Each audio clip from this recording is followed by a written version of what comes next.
이유입니다. 읽었던 이 말씀, 달란트 비유 말씀은 우리가 너무 잘 알고 있는 예수님의 비유입니다. 오늘 이 비유를 통해서, 이 달란트 비유를 통해서 우리가 몇 가지 우리에게 제시하시는 하나님의 음성이 여러분에게 들리기를 축복하는데요. 첫 번째는 무엇이냐면, 하나님이 택한 모든 하나님의 백성들에게는 다 달란트를 주셨다라는 겁니다.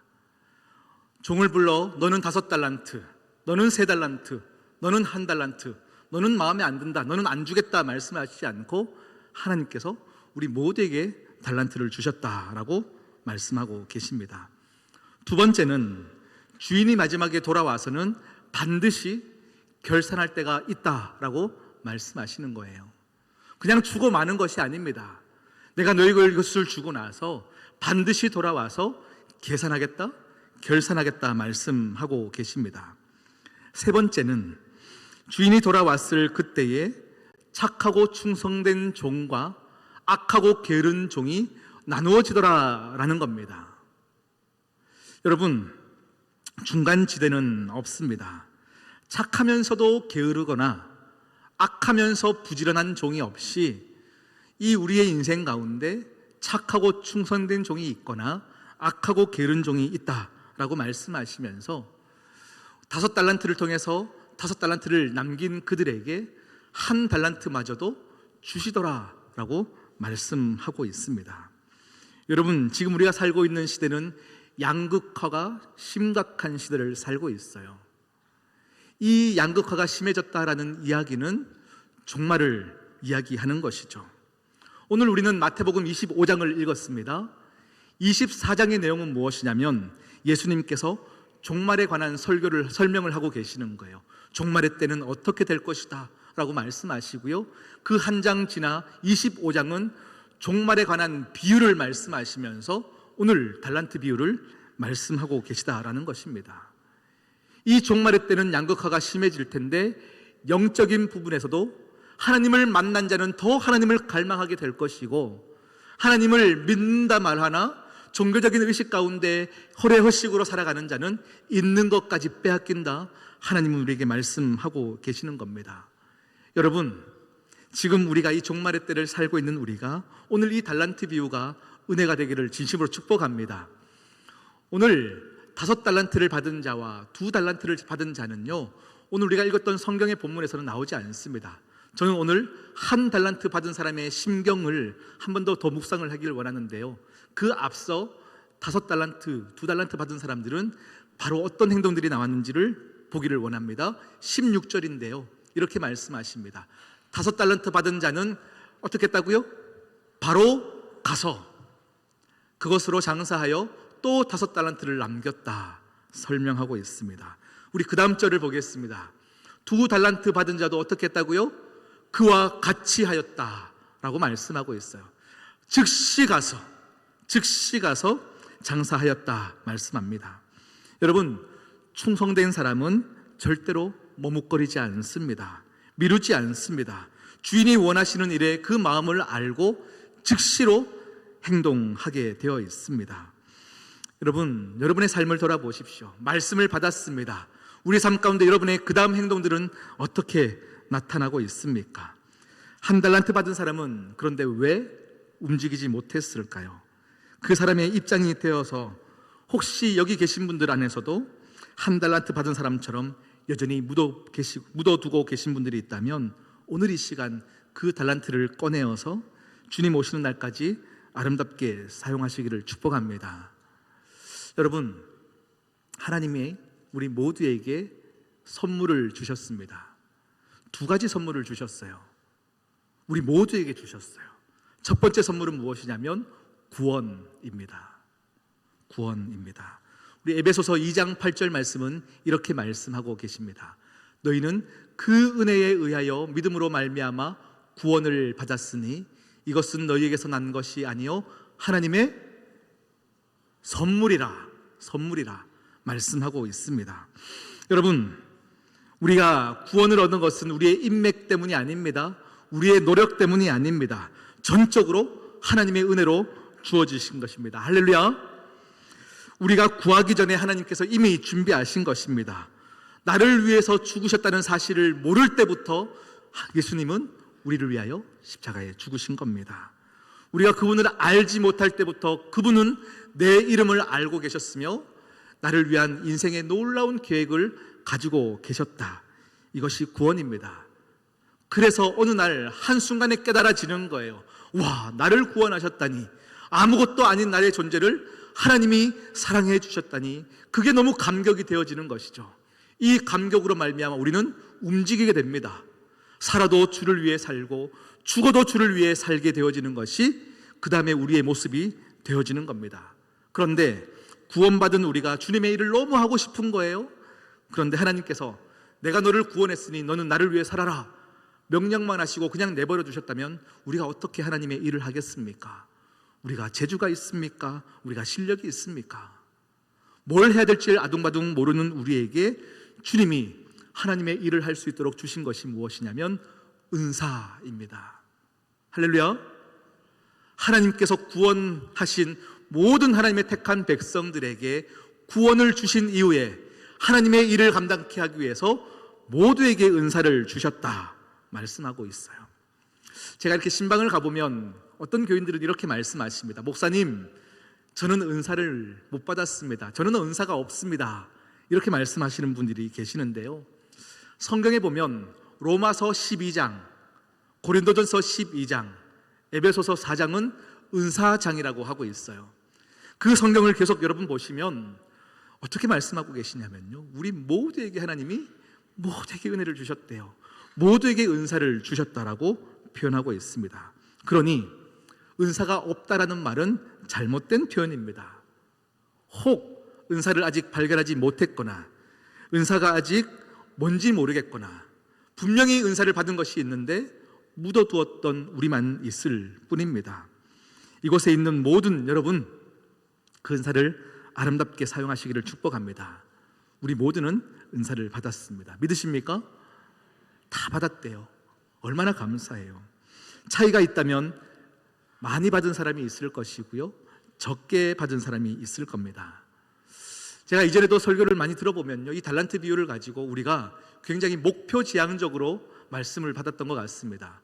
우리 모두가 열심히 하여 5달란트 받는 자가 되십시다, 이런 목표지향적인 설교를 들었는데 오늘 저는 말씀을 준비하면서 이 요지로 말씀을 드리고 싶어요. 1달란트라도 괜찮다. 1달란트라도 괜찮다. 여기에서 말씀을 시작해 보려고 합니다. 그래서 저는 오늘 5달란트, 2달란트 받은 사람들의 이야기를 빼고 1달란트 받은 사람의 입장이 되어서, 제가 그 사람이 되어서 오늘 말씀을 이어가도록 하겠습니다. 어느 날 주인이 먼 곳으로 간다 하시며 나를 부르시는 거예요. 모든 함께 섬기는 종들을 부르십니다. 그곳에 가보았습니다. 그런데 친구를 부르더니 5달란트를 주는 거예요. 관심이 많아서 계속 저는 보고 있었습니다. 5달란트를 주는 겁니다. 여러분, 5달란트면 얼마일까요? 현재 우리 하루 일삭을 10만 원으로 따졌을 때 5달란트는 30억입니다. 놀랍죠? 놀라지 않으십니까? 여러분 한 500억씩 가지고 계셔서 이건 아무것도 아니신가요? 네, 30억 정도 되는 돈이에요. 그러니 얼마나 내가 기대가 되겠습니까? 우와, 30억씩 주는구나, 나도 30억 받겠구나. 그 돈을 받으면 주인이 여행 갔을 때, 멀리 갔을 때 나는 뭘 할까? 나도 세계 일주 할까? 내가 사고 싶은 것도 살까? 많은 기대에 부풀어 있습니다. 그리고 옆에 있던 친구를 또 부릅니다. 그런데 봉투가 얇아 보입니다. 봤더니 2달란트입니다. 얼마입니까? 12억인 거예요. 12억. 살짝 실망을 하지만 그래 12억도 괜찮다. 세계 일주는 못하지만 국내 여행이라도 하겠다라는 마음에 이제 기대를 하는 거예요. 그럼에도 불구하고 나는 30억 받지 않을까? 이런 기대가 있지 않을까요? 그런데 이제 내 차례가 되었습니다. 앞에 나가서 봉투를 받습니다. 1달란트예요. 6억이에요. 절대 작은 금액이 아닙니다. 그런데 기분이 나쁩니다. 왜 나는 1달란트지? 왜 비교하시는 거지? 친구와 왜 다르게 주는 거지? 몹시 마음이 상합니다. 그리고 집에 돌아갑니다. 주인이 불러서 돈을 받는다는 소식을 듣고 내 아내가 나에게 찾아와서 말합니다. 여보, 주인이 얼마 줬어? 묻습니다. 6억 받았어. 우와, 신난다라는 거죠. 우와, 갑자기 왜 6억을 주셨어? 그런데 남편의 표정이 좋아 보이지 않습니다. 여보, 왜 그래? 6억이면 정말로 많은 돈 아니야? 아니야. 야, 그 친구는 30억 받았대. 이 친구는 12억 받았대. 그 순간 아내의 표정도 굳어가는 거예요. 왜 당신은 뭐 했길래 6억밖에 못 받아? 주인한테 도대체 어떻게 했길래 그래? 이들은 밤새도록 소갈이하면서 잠을 못 자고 있습니다. 이 주인은 멀리 떠나고 버렸습니다. 여러분, 이들의 마음에 힘든 이유는 무엇일까요? 오늘 이것을 함께 집중하여 보기를 원합니다. 여러분, 우리 모두가 5달란트를 받기를 원합니다. 물론 5달란트를 받은 사람들도 있을 것입니다. 그런데요, 훨씬 많은 숫자가 1달란트를 받고 살아가고 있습니다. 그러니 저와 여러분들도 이 숙제가 풀려야만 1달란트를 가지고 주를 위해 일할 수 있다라는 겁니다. 언제까지 5달란트 달라고 떼쓰며 기다리고 계시겠냐 하는 겁니다. 그래서 여러분, 왜 이 1달란트 받은 사람이 이것을 땅에 묻어두었을까? 첫 번째는요, 5달란트 받는 것을 보았기 때문입니다. 내 옆 사람이 5달란트를 받는 걸 봤기 때문에 이 1달란트가 작게 여겨지는 것입니다. 여러분, 믿음 생활이라고 하는 것은 하나님이 만드신 남을 보는 것이 아닙니다. 하나님이 만드신 나를 보는 거예요. 내게 주신 것을 보는 겁니다. 그런데 교회들을 보면 정말로 많은 사람들이 이상한 은사를 가지고 있습니다. 어떤 은사냐면요, 권사님 이거 함께 저랑 섬기십시다 하면, 아이고 목사님, 저는 은사가 없습니다. 저 박 권사가 정말 그거 잘합니다. 남의 은사는 기가 막히게 알아요. 집사님 저와 함께 이 일 섬기실래요? 그러면 뭐라고 말합니까? 목사님, 저는 달란트가 없습니다. 그거 저 장로가 잘합니다.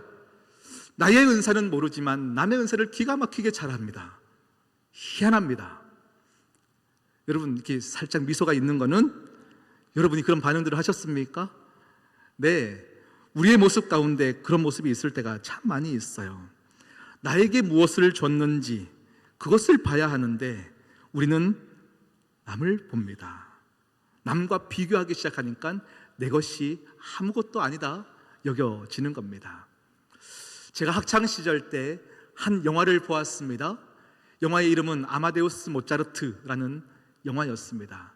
모차르트에 관한 일대기를 그렸던 영화인데요, 이 영화의 시작에는 궁중음악사였던 살리에르라는 인물이 등장합니다.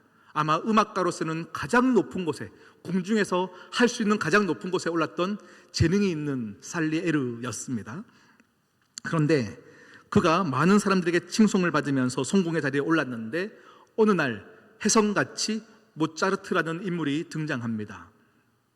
살리에르는 한 곡을 만들기 위해서 목욕을 하고 정말로 준비해서 한 달을 애써서 만들어야 아름다운 곡이 만들어지는데 이 모차르트는 어느 날 술 마시다가 영감을 받고 슬쩍 썼더니 정말로 좋은 곡들이 나오는 거죠.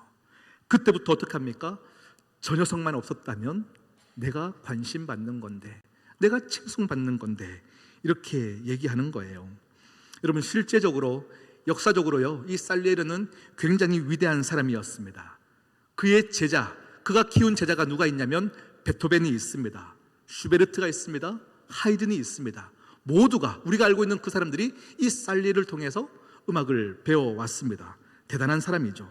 그럼에도 불구하고 누군가와 비교하기 시작하니 내가 가진 것이 아무것도 아니다 라고 얘기하는 거예요.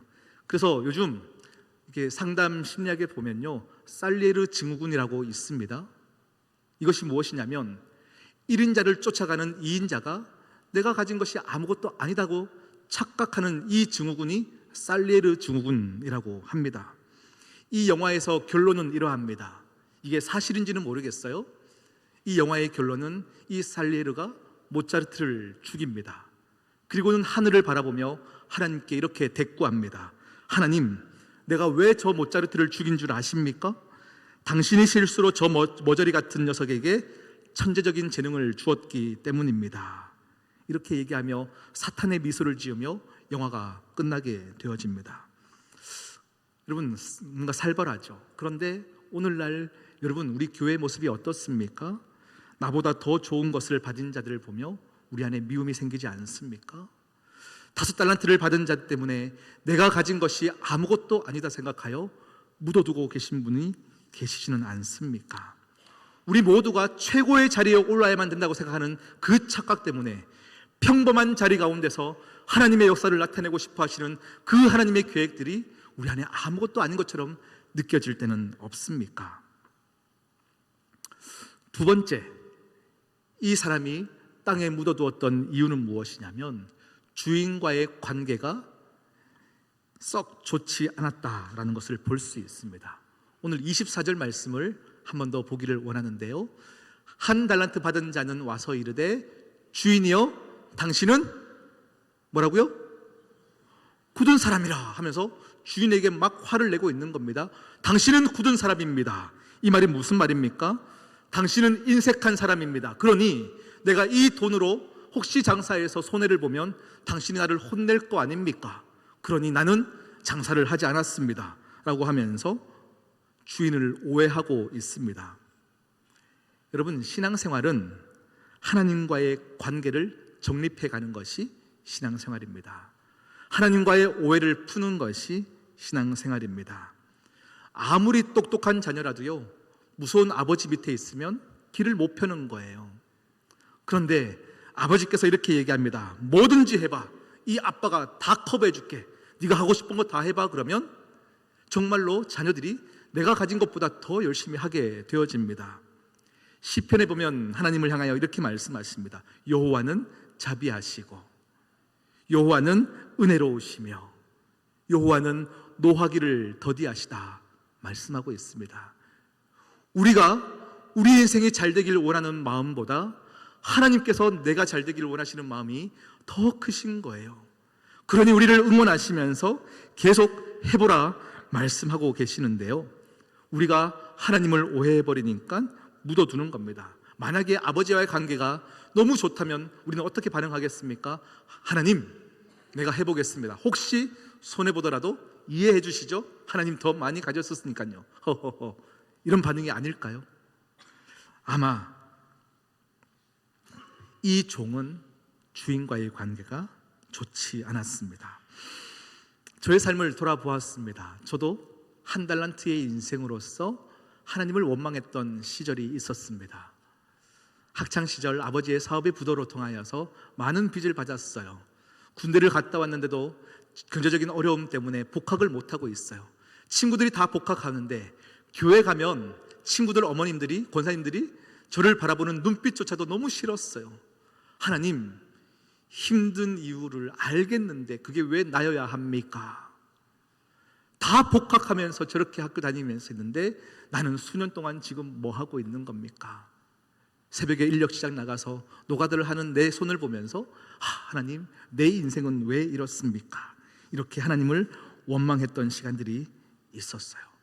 그런데 훗날 지금 저를 이 강단에 세우셨을 때 저를 가장 성장시켰던 시간들이 그때였어요. 제가 가장 존경하는 한 목사님이 계십니다. 이 목사님께서 수년 전에 교회를 개척하셨어요. 그런데 이 목사님과 대화를 해보니까요, 개척하면 사람들이 물밀듯 올 줄 알았대요. 그런데 개척을 했는데 한참 그냥 가족들끼리만 예배를 드리고 있더라라는 거예요. 그러다 어느 날 한 새신자가 들어와서 너무 기뻤는데 대화를 나눠보니 너무 어려운 가정이었다는 거예요. 그래서 이 새신자가 이렇게 얘기하더랍니다. 목사님, 저의 인생을 다 스토리를 풀면 책을 2권이나 쓸 수 있습니다. 이렇게 얘기를 하더래요. 그래서 그렇습니까 하면서 위로하고 교인이 되어서 함께 예배를 드렸대요. 그런데 또 몇 달이 지나 또 교인 한 명이 왔는데 책을 3권을 쓸 만큼 어려운 사람이 왔더라는 거예요. 그런데 순간 이 목사님의 마음에 어떤 마음이 들었냐면, 하나님, 좀 재력이 있는 사람들이 와서 나를 좀 힘이 될 만한 사람들이 오면 좋겠는데 정말로 인생이 힘든 사람들만 왜 2명을 저에게 보내십니까? 이런 원망이 생기기 시작하더라는 건 거죠. 그러니 이제 교회에서 예배를 드리는데 이 교인들을 봐도 그렇게 기쁨이 없는 자기의 모습을 봤대요. 분명히 문제인 건 알겠지만 현실로는 이렇게 막 기쁨이 안 생기더라라는 거예요. 그래서 이 목사님께서 또 존경하는 목사님, 멘토 목사님을 찾아갔대요. 그랬더니 그 목사님께서 이렇게 조언을 해주시는 거예요. 어이 김 목사, 하나님께서 분명히 김 목사를 사랑해서 맡긴 영혼이니 힘을 내, 이렇게 말씀을 주시는데 그게 하나도 위로가 안 되더래요. 하나도 위로가 안 되더래요. 예 알겠습니다 하고 씩씩거리면서 운전대를 잡고 집으로 돌아오는데 동일한 메시지를 성령님께서 주시더라는 거예요. 아까 그 목사가 얘기했던 음성을 네가 왜 듣지 못하냐 말씀을 주시더라는 거예요. 내가 너 골탕 먹이려고 힘든 사람을 보낸 줄 아냐? 너기 때문에 감당할 수 있고 내가 너를 믿고 맡긴 그 영혼을 너는 왜 아무것도 아니다 하느냐, 성령님의 음성이 들리더라는 거예요. 그때부터 막 자기 자신이 부끄럽고 막 떨면서 기도했다는 거예요. 그리고 몇 달이 지났습니다. 개척교회다 보니까요, 목사님이 예배 때 다 해야 되는 거죠. 어느 날 찬양 인도를 열심히 하고 있는데 뒤에서 문이 열리고 또 한 명의 새 신자가 오는데 이제 얼굴만 봐도 알잖아요. 저 사람은 인생 스토리를 7권은 쓰겠구나 하는 분들이 탁 들어오더라는 건 거죠. 예전 같으면 하나님 더 어려운 사람을 왜 보내주십니까 할 법한데 이제 마음에 기쁨이 넘치더라는 거예요. 와, 이제 나는 7권의 인생도 커버할 수 있는 목사가 되었구나. 이게 너무 기쁘더라는 거예요. 그리고는 이렇게 말씀하셨습니다. 참 내가 그런 생각을 했던 게 부끄러운 목사입니다. 그런데 나는 한 달란트로도 족합니다. 이렇게 말씀을 주셨어요. 이 한 달란트만으로도 나는 뭐든지 할 수 있다라고 말씀을 주시더라고요. 여러분에게 주어진 그것은 세상을 바꿀 만한 능력이 되어집니다. 여러분, 오늘 우리가 방금 읽었던 말씀인데요, 24절 말씀 한 번 더 볼까요? 한 번 더 보면 굳은 사람이라 하고 때를 쓰고 있다가 그 뒤에 뭐라고 얘기하냐면 심지 않은 데서 거두고 해치지 않은 데서 모으는 줄을 내가 알았으므로, 주인을 향해서 이렇게 말하는 거예요. 당신은 못된 사람입니다. 심지 않은 데서 어떻게 거두려고 합니까? 해치지 않은 데서 왜 모으려고 합니까? 이렇게 얘기하는데, 여러분, 주인이 심지 않은 데서 거뒀습니까? 아니요, 심었어요. 한 달란트를 주었어요. 그런데 이 사람은 뭐라고 생각합니까? 한 달란트는 심은 것도 아니라는 거죠. 한 달란트는 받은 것도 아닙니다. 이렇게 얘기하고 있는 거예요. 적은 것은 없는 것이 아닙니다. 적은 것은 적을 뿐이지 받은 겁니다. 그런데 우리는 어떻습니까? 적은 것은 아닌 것이라고 얘기합니다.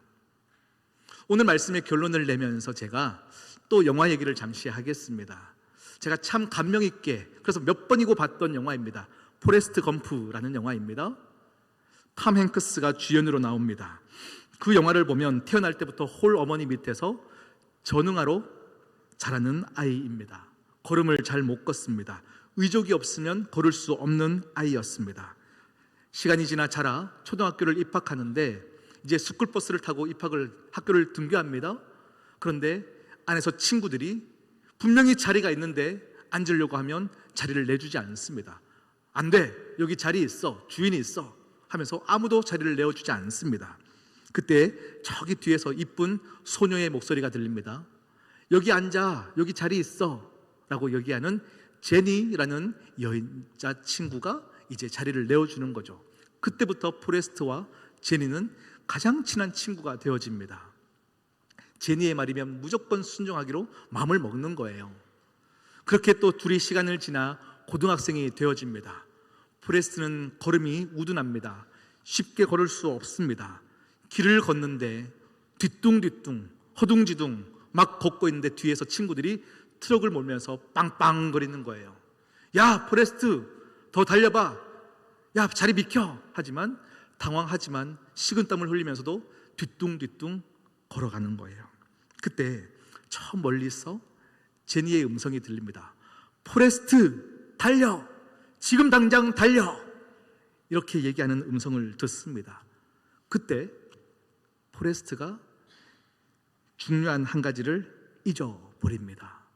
그것이 무엇이냐면 자기는 달릴 수 없는 존재라는 사실을 잊어버립니다. 그 음성을 듣자마자 달리기 시작하는 거예요. 그랬더니 순간 의족이 풀려지면서 뛰기 시작하는 겁니다. 그때 포레스트는 자기 인생 처음으로 한 달란트를 발견하는 것입니다. 그 이후의 영화의 스토리는 이러합니다. 어느 날 달리기를 잘한다는 이야기를 듣고 미식축구 스카웃이 되어져 나중에는 정말로 대학 미식축구에서 MVP를 받습니다. 달릴 수 있다는 사실 때문에 월남 전쟁에 나가서 파병으로 나가서 많은 동료들을 구합니다. 오늘 이 영화의 처음부터 끝까지 내용은 무엇이냐면 달릴 줄밖에 모르는 한 사람이 달리는 것 때문에 어떤 일을 이루어내고 있다, 이것을 영화가 말하고 있는 겁니다. 여러분, 부족한 저를 시온성교회에 보내주셨습니다. 많은 힘듦과 좌절과 내가 이것이 가능할까 싶을 때마다 하나님은 저에게 말씀하셨습니다. 배목사, run, just run, 뛰어, 지금도 뛰어. 하나님이 나를 응원해 주셨습니다. 여러분, 그 응원 때문에 저는 오늘도 이 자리에 서 있는 겁니다. 여러분의 인생 가운데 하나님께서 어떤 달란트를 주셨습니까? 그 달란트가 작다 여겨서 오늘 묻어두고 받지 않은 것처럼, 그것은 아무것도 아닌 것처럼 생각하고 계시지는 않습니까?